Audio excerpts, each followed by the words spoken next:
Hey guys, what's up? Welcome back to the channel. It's Cynicalex, and today we're talking about one of the most controversial characters in the last year of Marvel Future Fight updates. That's right, the Black Cat paywall uniform that did not include a Tier 3 or Transcendence, because despite how annoying that was, echoing characters like Echo and Wenwu and Katie, somehow the devs still found many ways to make Black Cat very useful with her uniform, having new passives, having additional effects, having a new leadership, all of that culminating in one of the craziest support artifacts, or basically the craziest support artifact in the game. And I've been holding on to this artifact for months now. Well, maybe not months, about a month, maybe a month and a half, and probably my alliance hates me because I should have been equipping this and using this in ABX to get higher scores, etc. Obviously, this is going to have a huge impact for you in ABX, but it doesn't have any impact for you in World Boss Legend because you can't use her there, and it's not going to have too much of an impact for you in World Boss Ultimate unless you really need it, in which case you should get more Pierce. So where does this artifact and this uniform, to be honest, actually give you the most value? Well, it's in this team right here with President Loki, or if you're playing manually, TVA Loki, and then a support like Valkyrie for things like Dimension Rifts and Dispatch missions. And specifically, because they happen to release very close in time together, you have the Dispatch missions of stage 11 and 12, Sector 11 and 12, and the new Black Cat uniform, and basically an all-villain lineup. And it's going to be very interesting to see if perhaps Infinity Ultron, or maybe even Thanos with the Obsidian King, will be very good with the combination of Black Cat, right? Anytime new villains are coming out now, it's really going to amplify, potentially amplify this uniform. So what I want to do for you guys today, we're going to run through 12-5, which is basically the hardest mission. I don't even know if I can clear this on auto. I may have to actually take control, because basically what happens is, maybe 12-5 wasn't the best choice here. Basically what happens is when you get to Thane, he iframes like crazy and you can't hit him. But let's go ahead and see how this goes. Obviously, we know how good this Black Cat uniform is for all the game modes that I mentioned. You know, ABX, squad, not squad. Well, yeah, squad battle, ABX, World Boss Ultimate, I guess if you need it, but more importantly, Dispatch and Dimension missions. But how much more is that artifact really going to give her? Because this is what I've been waiting to test out. And for those of you saying, well, Alex, that's all good and well, but I think I'm going to close this video now because I don't have a 6-star Black Cat artifact lying around. Like, we're not all whales, bro. I know. But I happen to time this video very well with the existing token event that's going on right now. And from that token event, you can pick up the 4-star version of her artifact. And so what I want to do is test out, you know, the 6-star version and the 4-star version are not identical. They do have a few differences.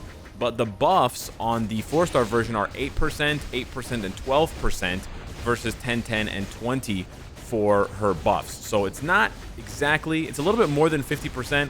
It's like 80% for the first 2 buffs, and then it's about 60% for the second buff. So I would say on average, you're getting about 75% of the effectiveness. So even if you don't have Black Cat's artifact at all, you could get it for free, and it'll have about 75% as much effectiveness as what you're going to see in this video as mine does. Assuming you have, you know, the rest of the build for Loki, you got a rage on him, etc. kind of thing. But you could even go further here, because I don't know if my Black Cat has an Insight CTP, but if she doesn't, then you could slap her with an Insight CTP, or you could put one on Valkyrie. But we're actually struggling a little bit right now. We're not quite at the boss gate, and we've already gone through half the fight. I'm kind of curious, if we just straight up fail this and I equip her artifact, is it going to be the difference between success and failure for this on auto? I'm not really saying you should even auto 12-5 repeatedly. You're much better off just autoing, you know, 12-1 or 11-1, because there's basically no data that proves conclusively that farming the higher stages of Dispatch beyond 10 is really going to be all that better for you. You farm 10-1, 10-1 is the one I farm, because it's going to give you the most XP, the Dispatch XP, to get to closer to 50. But realistically, you can actually just farm 7-1, because that's where you start dropping premium items. But yeah, a good balance, I would say, at this point would be 10-1. But let's see here. We got 40 seconds left, and we're going into the boss room. I honestly think they're just going to die straight up. We're also going to test a Dimension Rift mission, but let's see what happens here. The problem is the lack of iframe ignore from all 3 characters. You basically only have it on Valkyrie's Transcended skill, and then Loki's tier 3, and then unfortunately, Thane just likes to kill your teammates. So we actually haven't taken any damage yet, but with only 23 seconds left, I'm pretty sure we're going to time out. So 22% Pierce, a paywall uniform, President Loki, multiple CTPs, no artifact though, and we actually can't even autoplay this mission. That's rough, eh? We're not that far off. We're really not that far off. Okay, let's cut this here. We're gonna fail, and let's see how it does. Let's see how should we clock in for dimension missions.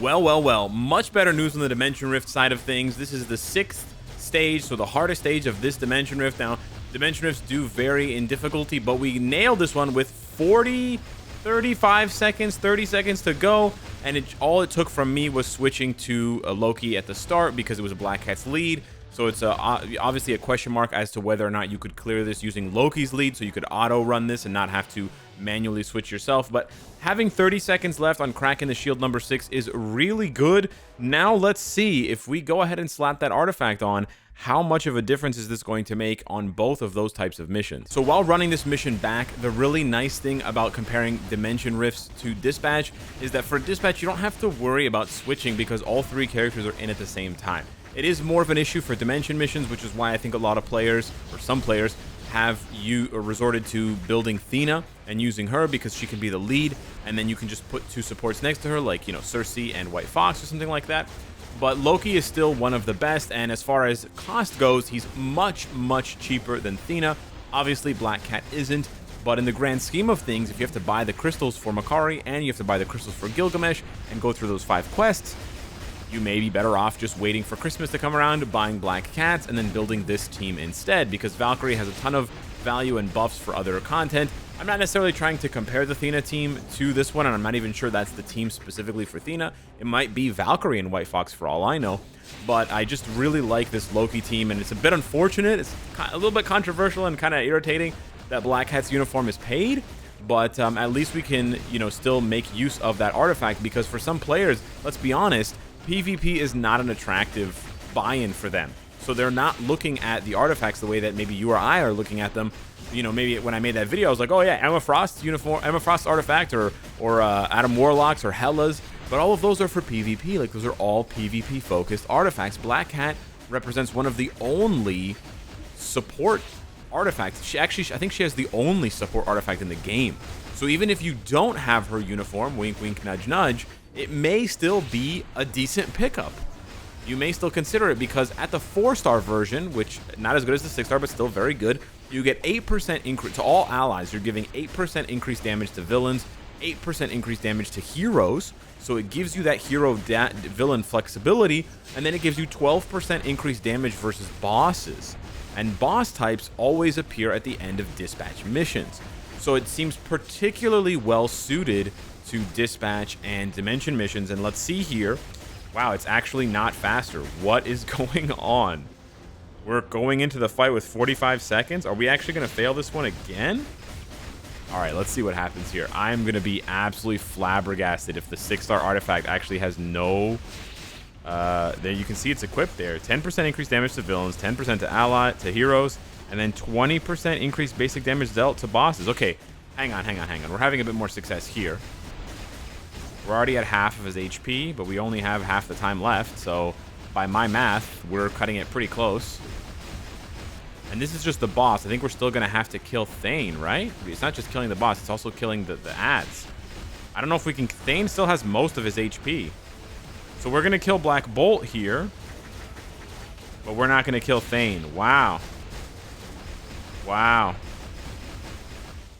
Okay, wow. So at the end of the day, it really doesn't matter. That's kind of annoying. Obviously, it's great that we failed. I mean, it's not great that we failed. It's much better that we killed Black Bolt that time rather than having him have half of his HP. So theoretically, in the amount of time that we had, we were doing about double the damage. That's totally true. But on the flip side, we didn't even scratch Thane. Thane had like 80%, 75% of his HP left. So ultimately, if you're looking for farming dispatch, especially at very, very high levels, the artifact is probably not going to make a noticeable difference for you, unless you are on maybe a lower stage and you're just on the cusp of beating it, right? If you're very, very, like, I wasn't even close the first time. The first time we ran out of time, Thane had like 99% of his HP and Black Bolt had 50%. So realistically, expecting the artifact to do that much more damage was probably unrealistic.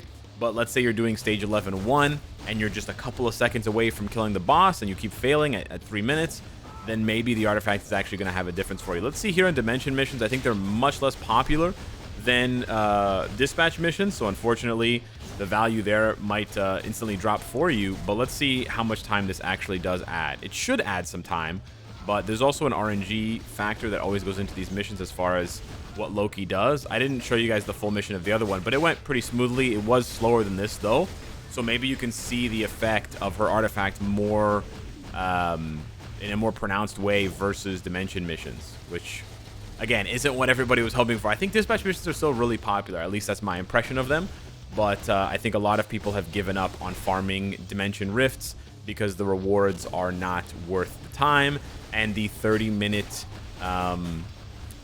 timer is really you know, it's really unattractive. Players don't want to feel tied down for 30 minutes and having to run the same stage repeatedly for 30 minutes. It also is kind of boring, you know, like if you had a boss rush where you had to just fight Null over and over and over again for 30 minutes.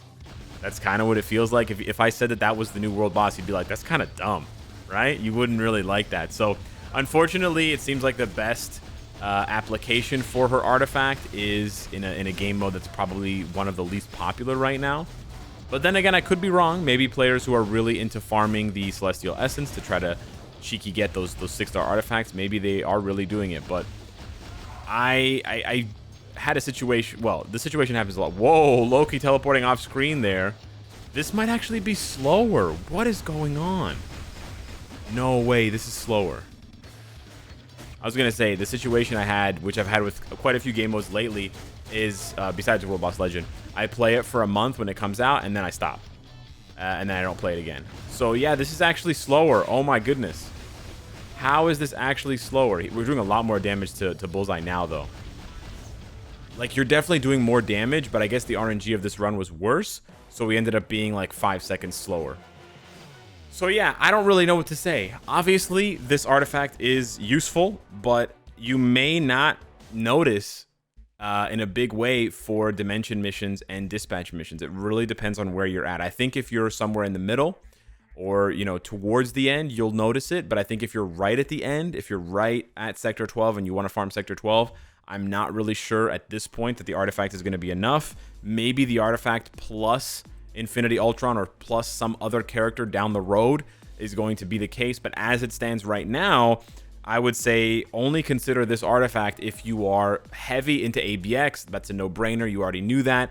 And then maybe if you're just really trying to squeeze the most out of your squad battle scores, because I failed to mention this, but yes, you do use her for squad battle, and 20% increased damage to bosses is going to include Surtur. He's also a villain, so you're getting a nice double dip there. That is awesome. And then, you know what? Maybe we can revisit this in the future when she... Oh, she does have an insight. Maybe we can revisit this artifact in the future when she finally gets a Transcendence or a Tier 3, but we don't know how long that's going to be.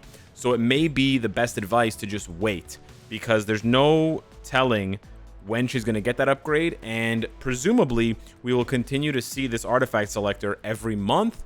So you just have to make sure that you choose her before she gets pushed out of the list, because let's say the next list next month doesn't have the Eternals, and then next month after that doesn't have the Asgardians. You basically have until May or June before Black Cat and Kingpin and Spider-Man will be pushed out of theirs respectively. So yeah, bit of a quirky video. Hit me up in the comments down below. Let me know what you think of it. Thank you so much for watching, and I'll hit you guys up tonight on twitch.tv/Cynicalex for the Infinity Ultron and King Thanos update and some Elden Ring beforehand. So yeah, don't miss that.